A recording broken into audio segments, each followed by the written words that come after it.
É uma alegria para nós estarmos aqui, expectativa do que Deus sempre faz na nossa vida.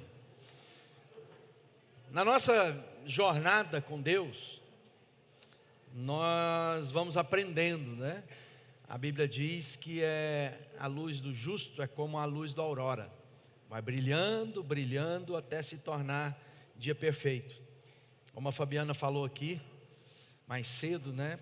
Cada vez na minha vida, cada ano, cada dia, nós precisamos brilhar mais quem Jesus é. Ou seja, a minha vida refletir quem Jesus é em mim, quem Jesus é para mim.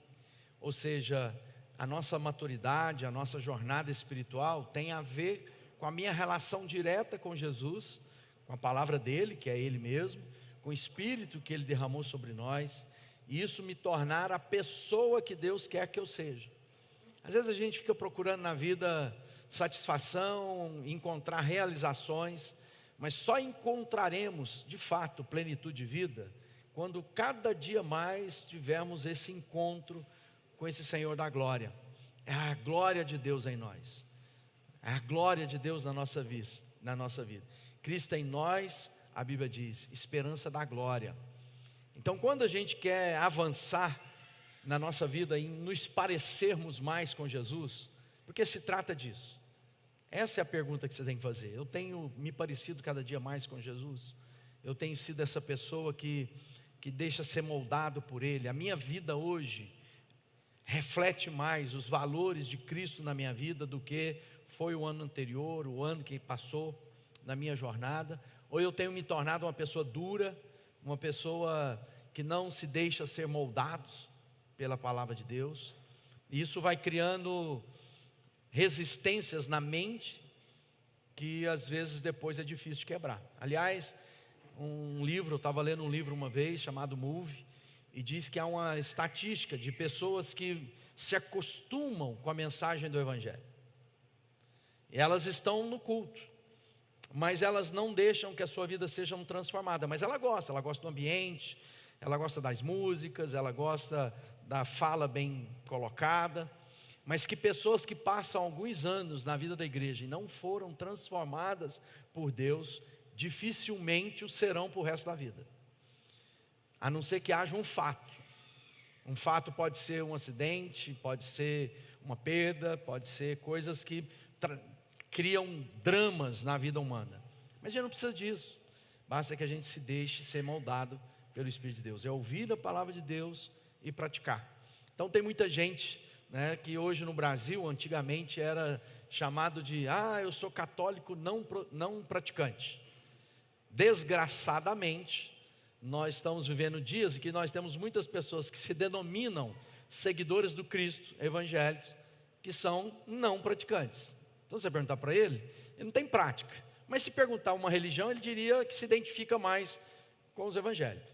Então, pelas misericórdias de Deus, não seja você mais um nessa estatística. Que você seja alguém que brilhe a luz de Jesus em todo o tempo. E aonde vem isso na nossa vida? Vem do advento, do derramar do Espírito Santo sobre nós. Se não for o Espírito de Deus na nossa vida, não há nada que possamos fazer que vamos nos tornar quem Jesus quer que sejamos. Nós precisamos definitivamente sermos homens e mulheres cheios do Espírito, que deixam que o Espírito nos conduza. Quem quer ser homem e mulher cheio do Espírito Santo? Eu quero. E aonde começa isso? Isso começa lá em Atos. E aqui a gente tem um relato do Lucas. Lucas é o que escreveu o Evangelho de Lucas, que escreveu também o livro de Atos. Na verdade, alguns estudiosos dizem que se trata do mesmo livro, como se tivesse parte 1 e parte 2. Então, o primeiro é o Evangelho, onde ele apresenta Jesus na sua perspectiva, e depois ele conta a história dos discípulos de Jesus, quando Jesus não estava mais entre nós. Então é o momento agora que Lucas começa a dizer, contei a história de Jesus, agora eu vou contar a história da comunidade de Cristo, dos discípulos de Cristo. E aí ele começa num relato, e ele começa num advento e numa data extremamente importante, Pentecostes. O Pentecoste era uma festa que se realizava em Israel e se realiza até hoje, e agora na cristandade também. Nós celebramos o dia de Pentecoste, foi em maio agora passado, celebramos. Coincidentemente, nós estávamos começando o nosso culto lá em Goiânia. O primeiro culto foi no dia de Pentecostes. O Pentecoste celebrava a primeira colheita. Era assim, quando o fruto, do trigo começava, o pendente do trigo brotava, ou da espiga brotava, eles convocavam uma santa festa para celebrar a provisão de Deus na vida deles. Também, o Pentecoste, por isso que ele é chamado de a festa das primícias, porque era o dia em que as pessoas vinham a Jerusalém para trazerem as suas ofertas de gratidão. Ou seja, naquela época, boa parte do povo de Israel tinha sido, por vários momentos na história, tinham sido levados para outros países que os dominaram e espalharam o povo de Israel. Mas no dia das festas solenes, Páscoa, Pentecostes, todo esse povo peregrinava de volta para Jerusalém. E uma das características do dia de Pentecoste é que quando eles vinham das suas terras, eles traziam uma oferta para ser entregue a Deus. Por isso é chamado a festa das primícias. A festa do Pentecoste, celebrado 50 dias depois, por isso que é Penté, ou de 5, 50 dias depois da Páscoa. Então havia ali um momento muito especial que Lucas começa a relatar e que agora é ressignificado para nós. Porque era um dia também que se celebrava quando Moisés entregou para Israel as tábuas da lei. Quando Deus leva Moisés para o alto monte e lá fala com ele, e ele traz as leis. Lembra lá das 10 mandamentos? Todo mundo viu isso e conhece bem. Também Deus estava agora ressignificando, quando Jesus ressignifica a Páscoa. A Páscoa era a celebração da saída do Egito. Depois Jesus vem no dia de Páscoa e celebra agora a sua ressurreição. Então agora nós estamos vendo o Pentecoste sendo ressignificado para ser o dia que Deus não mais nos daria pedras com as leis, que foi o que ele fez com Moisés, mas agora ele escreveria nos nossos corações os seus mandamentos. Olha que coisa bonita. E Lucas começa a relatar isso. É interessante que o Evangelho de Lucas, ele fala assim, olha, eu estudei minuciosamente, eu pesquisei os fatos, eu conferi para relatar a isso, aí ele estava escrevendo ao Teófilo, para relatar ao Senhor o que aconteceu. Então, Lucas está dizendo, o que eu estou relatando é algo que foi pesquisado, não foi feito de qualquer jeito, não foi o que as pessoas apenas ouviram dizer, mas eu fui atrás daqueles que vivenciaram aquilo que foi feito com Jesus. Então, olhar para o escrito de Lucas nos ajuda a ver os detalhes da história. E agora no verso 1 do capítulo 2, ele diz assim, chegando o dia de Pentecostes, estavam todos reunidos num só lugar. De repente, veio do céu um som, como de um vento muito forte, e encheu toda a casa, o qual estavam assentados. Viram que parecia línguas de fogo, que se separavam e pousaram em cada um deles, sobre cada um deles. Todos ficaram cheios do Espírito Santo e começaram a falar noutras línguas, conforme o Espírito Santo os capacitava. Havia em Jerusalém judeus devotos vindos de todas as nações do mundo. Então ele começa a relatar um momento do derramar da promessa de Deus. Qual era a promessa? Desde Ezequiel, Joel, aquilo que o povo aguardava, que nos dias finais, Deus derramaria do seu Espírito. Os filhos profetizarão, os velhos teriam visões, e Deus transformaria o coração de pedra num coração de carne, e que agora não seria necessário que ninguém ensinasse a mais ninguém, porque o próprio Espírito de Deus ensinaria a cada um de nós o que nós deveríamos aprender da parte de Jesus. Então olha que coisa bonita, ele está dizendo, o Espírito de Deus vem na minha vida e na sua vida, e ele começa a me transformar e me tornar uma pessoa diferente do que eu era antes. Porque agora não se trata mais de uma lei externa, de algo, de um rito, de uma prática religiosa. Ele está dizendo, agora o meu Espírito vai entrar em você e você vai ter uma vida nova. Você vai começar a ter práticas de quem apenas tem o Espírito Santo. Você vai começar a ter discernimento da sua vida diferente do que você tinha quando você não tinha o Espírito. Então Deus estava dizendo, há uma prática nova de vida para aqueles que têm o Espírito Santo. Você vai fazer uma grande diferença entre os dias anteriores do Espírito Santo na sua vida e dos dias posteriores. Ou seja, você vai ser capaz agora de viver o Evangelho do Reino. Você vai ser capaz agora de ser parecido com Jesus, porque é o mesmo Espírito que estava sobre a vida de Cristo, está sobre a vida de cada um de nós. E é importante entender isso, porque tudo que Jesus fez, Ele não o fez na condição divina. Ele o fez como um homem cheio do Espírito Santo. Então Ele está dizendo, as mesmas obras, as mesmas práticas, o mesmo caráter, o mesmo fruto vai estar sobre a vida daqueles que têm o Espírito. Esse Espírito que nos conduzirá a uma história e uma vida nova. E aí, como consequência disso, no verso 42, ele diz assim, uma vez que receberam o Espírito Santo, eles se dedicavam, está no mesmo capítulo, em que o Espírito foi derramado sobre a vida deles. Aí ele começa assim, eles se dedicavam ao ensino dos apóstolos, à comunhão, ao partir do pão e às orações. Todos estavam cheios de temor, e muitas maravilhas e sinais eram feitos pelos apóstolos. Os que criam mantinham-se unidos e tinham tudo em comum, vendendo suas propriedades e bens, distribuíam a cada um conforme a sua necessidade.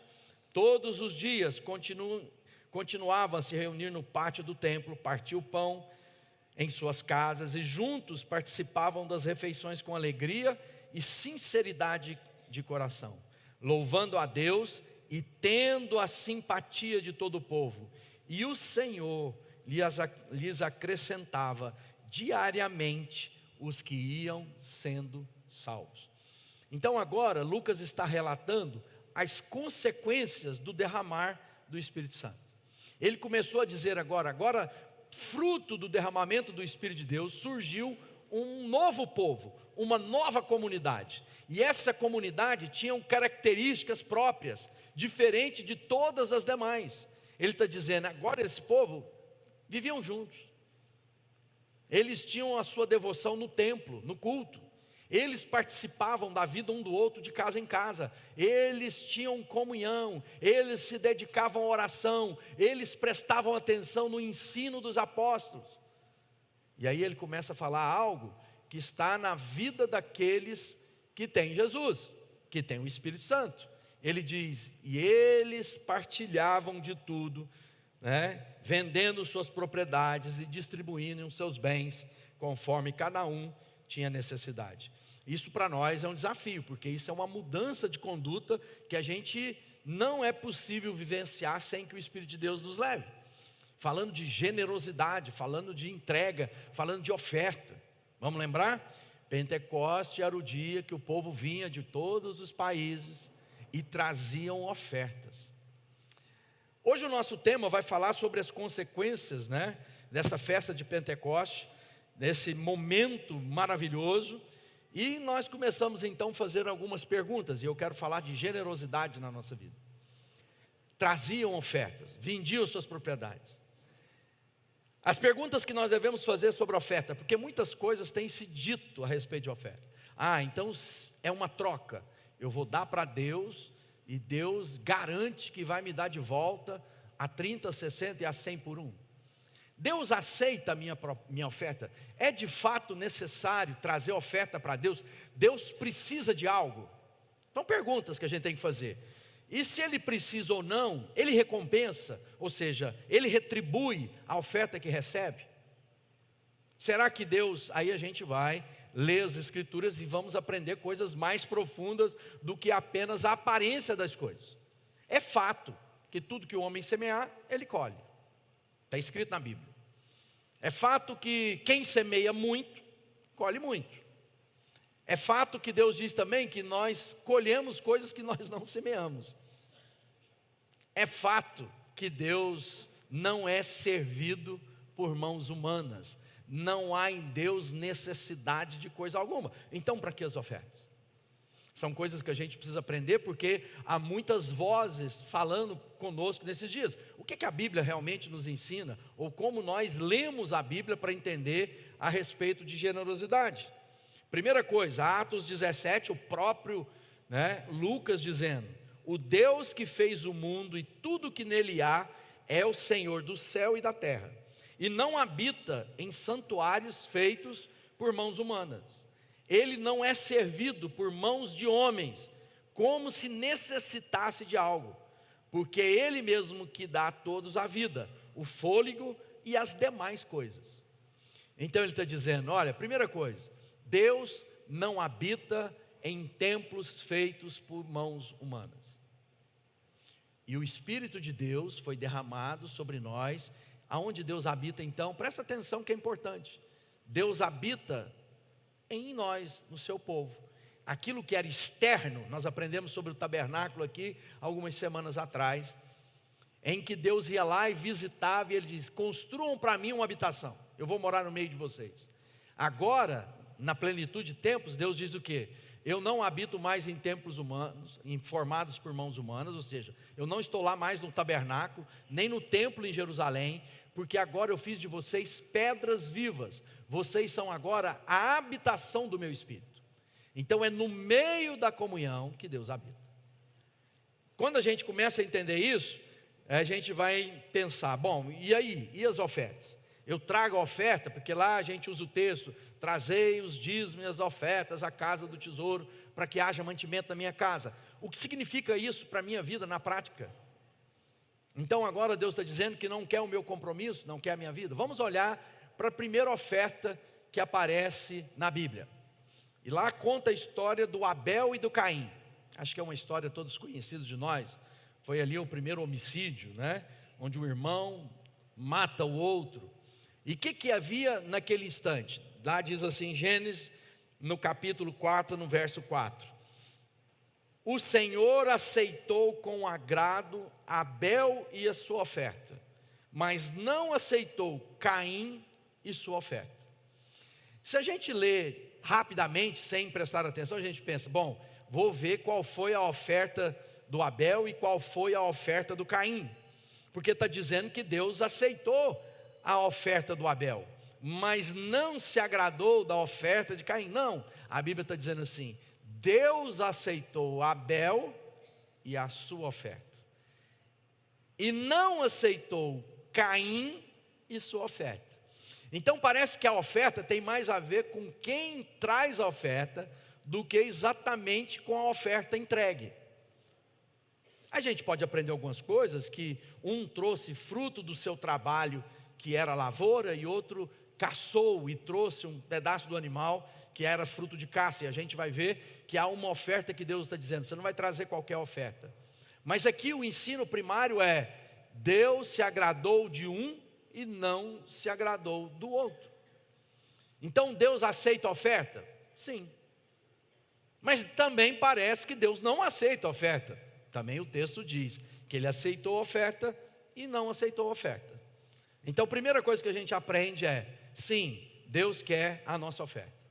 Mas mais do que nossa oferta, Deus quer quem nós somos. E é interessante que quando Jesus vai falar sobre o tipo de oferta que Deus quer, Ele fala sobre o jejum, a oração e a ajuda aos pobres. Ele fala, essa é a verdadeira religião, quem ajuda os pobres. Então parece que Deus também não é servido por mãos humanas, Deus não precisa de algo, nós não vamos acrescentar. Por isso que é importante na hora do louvor, que a Bíblia fala assim, oferecer a Deus sacrifício de louvores. E às vezes a gente pensa que louvores é apenas música.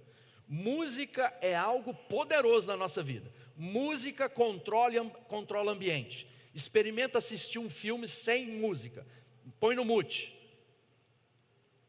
O que traz a emoção, o que traz o medo, o que traz a fluidez da história contada? Trilha sonora, música. Então cuidado com o tipo de música que você está ouvindo, porque ela controla o ambiente. Com o tipo de música a gente canta, porque ela controla a minha vida, ela entra na minha mente, e ela passa a ser prática do jeito que eu penso. Mas quando a gente está falando de sacrifícios de louvores, Deus está dizendo, olha, eu quero o seu coração. Por isso que a Bíblia fala o quê? Deus está em busca de adoradores que o adorem em espírito e em verdade. Então parece que a nossa vida de oferta a Deus é necessário que seja verdadeira, em espírito, ou seja, motivada pelo Espírito que habita em mim, e não pela minha ganância, pela minha presunção, pela minha arrogância. Então Jesus está dizendo, olha, lembra lá de Mateus 6, no verso 4, e o seu pai que vê o que é feito em secreto, o recompensará. Então Jesus está dizendo, quando você der algo, não deixe que a sua mão direita da mão esquerda veja o que é direito, o que é direito, o que a esquerda está vendo. Porque Deus vê o que você está fazendo e recompensa. Bom, então agora nós estamos falando que Deus recompensa? Sim. Mas é interessante que no próprio texto de Mateus, ele falando dos fariseus, que é aqueles que gostavam de fazer as coisas em praça pública, de mostrar para todo mundo o quanto ele era generoso, lá Jesus fala assim, eles já receberam sua plena recompensa. Ele está dizendo, não pense que receberão algo da parte do Senhor, eles já receberam. E qual era a recompensa? O aplauso dos homens. Então, ao mesmo tempo, nós vimos que Deus aceita a oferta e não aceita a oferta, que Ele recompensa, mas também não recompensa. Então, aonde está o segredo de uma vida generosa?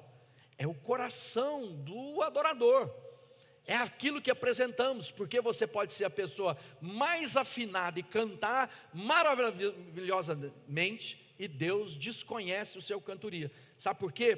Porque Deus não escuta música, Deus escuta corações. Está entendendo o que Deus está falando conosco?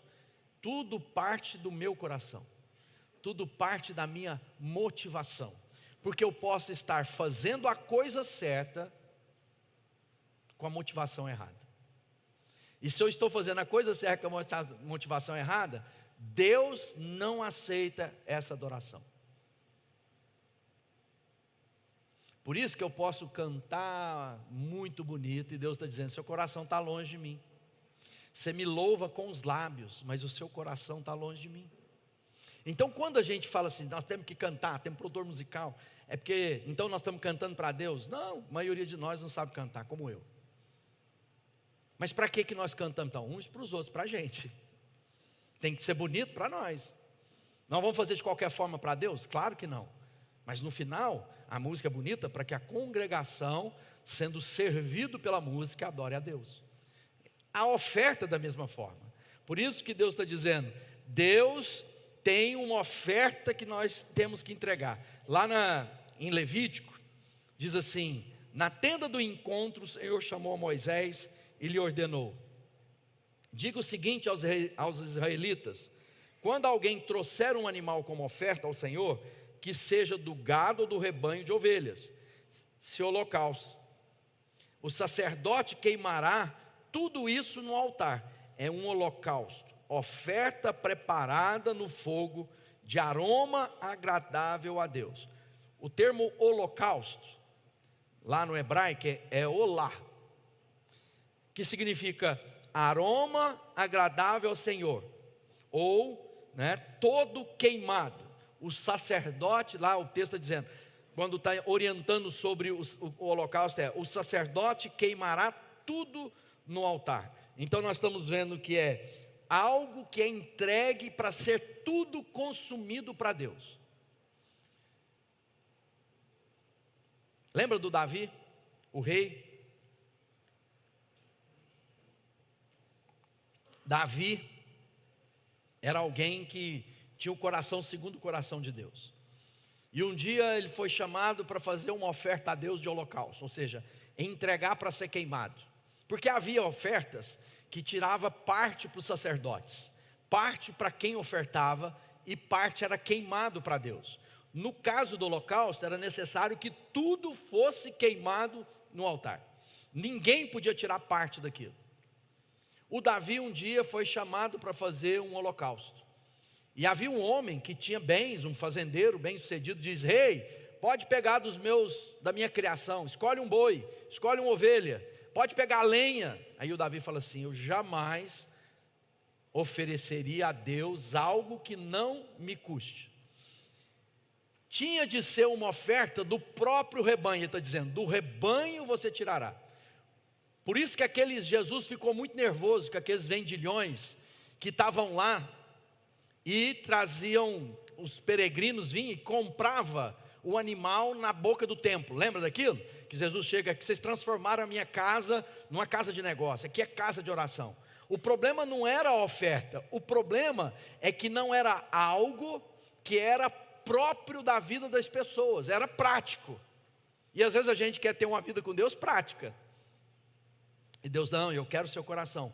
Um animal era muito significativo em uma sociedade que era basicamente rural. O animal é o que fornecia o leite, é o que fornecia a lã. Raramente eles comiam dos animais. Normalmente o animal era uma propriedade muito valiosa. Muitas vezes na nossa vida nós estamos dando aquilo que não nos custa, o que sobra.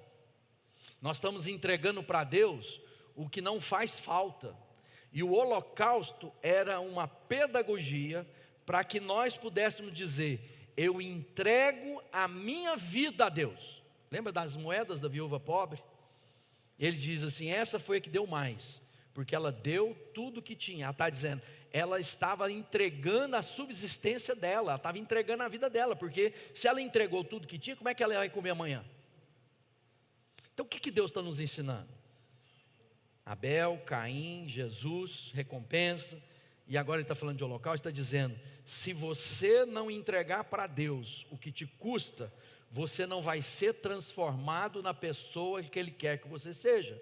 Ao mesmo tempo, só entrega para Deus o que custa aqueles que já entenderam quem são em Cristo. Ou seja, a minha entrega da minha vida, não tem jeito de eu entregar a minha vida parcialmente. Quando eu sou entregue, eu te falo, eu entrego tudo a ti. Às vezes a gente canta aqui, não é tudo que eu tenho, o que está lá me sobrando, que a pessoa fala assim, vou dar tudo que tem no meu bolso. Às vezes tem no seu bolso, é um trocado, é uma parcela do que você tem na sua vida, e a gente pensa que eu dei tudo. Não, eu dei tudo que é momentaneamente. E na nossa vida, no dia a dia, a gente faz o mesmo. Eu não tenho tempo para Deus, eu não me engajo em servir. Se Deus não é servido por mãos humanas, como Deus é servido? Quando nós servimos uns aos outros, quando nós cuidamos uns dos outros, quando nós entregamos pelo outro.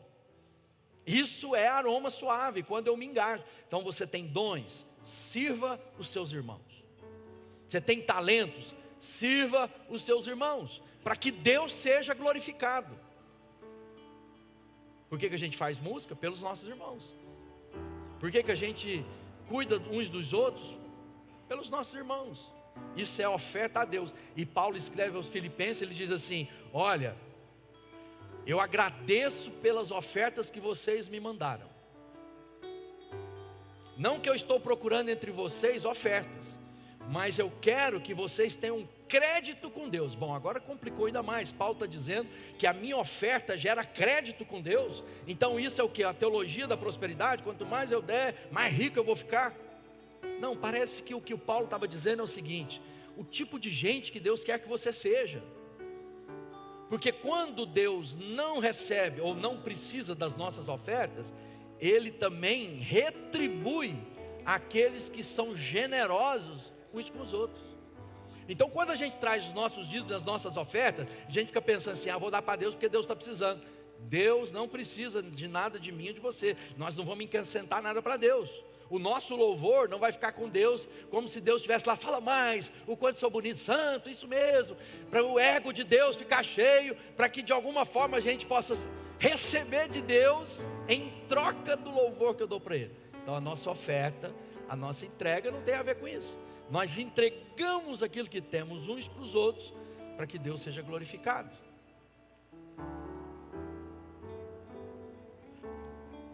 Olha esse texto aqui. Em Provérbios, no capítulo 11. O generoso prosperará. Quem dá alívio aos outros, alívio receberá. Olha que coisa poderosa. O generoso prosperará. E quem dá alívio aos outros, alívio receberá. Agora olha o próprio Provérbios no capítulo 22. Quem é generoso será abençoado, pois reparte o pão com o pobre. Então parece que Deus está dizendo assim: o coração de gente generosa recebe recompensa. Qual é a recompensa que eu recebo? Mais coisas da minha vida? Não. Quem eu me torno? Quem eu sou? É claro que na coisa superficial há uma recompensa. Qual é a recompensa? Lá em Marcos, Jesus dizendo assim: eu afirmo a vocês que isso é verdade. Aquele que por causa de mim e do evangelho deixar casa, irmãos, irmãs, mãe, pai, filhos ou terras, receberá muito mais ainda nessa vida. Receberá 100 vezes mais casas, irmãos, irmãs, mães, filhos, terras e também perseguições. E no futuro receberá vida eterna. Em Mateus 6 diz: busquem, pois, em primeiro lugar o reino de Deus e a sua justiça, e todas essas coisas vos serão acrescentadas a vocês. Portanto, não se preocupem com o amanhã, pois o amanhã trará suas próprias preocupações. Basta cada dia o seu próprio mal. Ele está dizendo o quê? Quando ele está dizendo: não andeis ansiosos, busque o primeiro o reino de Deus, e todas as coisas vos serão acrescentadas. Ele estava falando o quê? Não andeis ansiosos, porque aquilo que haver de comer, onde morar, o que vestir, não sejam essas as suas orações, pois o Pai bem sabe que precisa de todas elas. Busque o reino de Deus. Qual é o reino de Deus? O coração de Jesus, ser a pessoa parecida com Jesus, refletir quem Jesus é. E aí o que vai acontecer naturalmente no sobrenatural de Deus na minha vida? Ele acrescentará todas essas coisas na minha vida. Ele não está dizendo que a gente não precisa delas. Ele está dizendo: Deus sabe que você precisa de roupa para vestir, comida para comer e casa para morar. Mas ele também não está dizendo que você precisa daquele cinto de $5.000, daquele tênis de R$15.000. Esses dias eu estava num lugar, a pessoa falou: não, é o tênis do irmão. Eu falei: não, é bonito. Quanto? Aí eu falei: sabe quanto custa? Eu falei: não, R$15.000. Eu falei: ainda tem coragem de pisar no chão com ele? Sabe a história do roceiro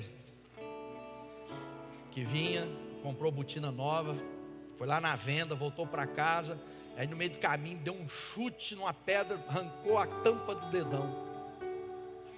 Aí ele chegou: não, ainda bem que eu não estava com a botina. Ainda bem que eu não estraguei a botina. Deixa eu te dizer, o que Deus tem para a sua vida é infinitamente melhor do que tudo aquilo que você pediu, pensou, imaginou.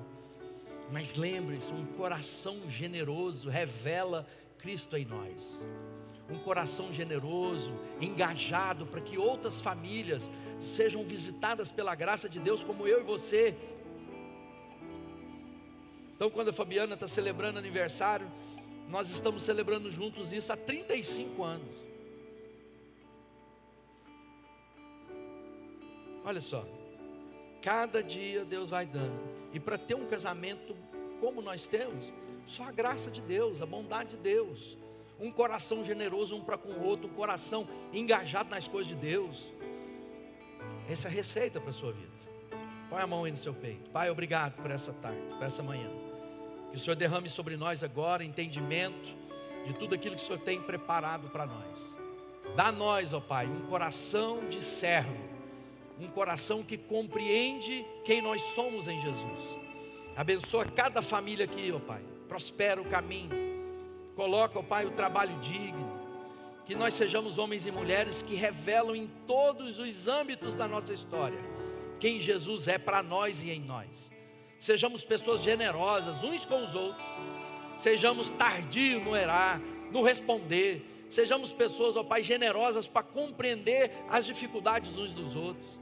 Generosas, ó Pai, para repartir o pão. Generosas, ó Pai, para servir o irmão. Porque assim o Senhor é glorificado na nossa vida. Que o Senhor nos abençoe, no nome de Jesus. Amém.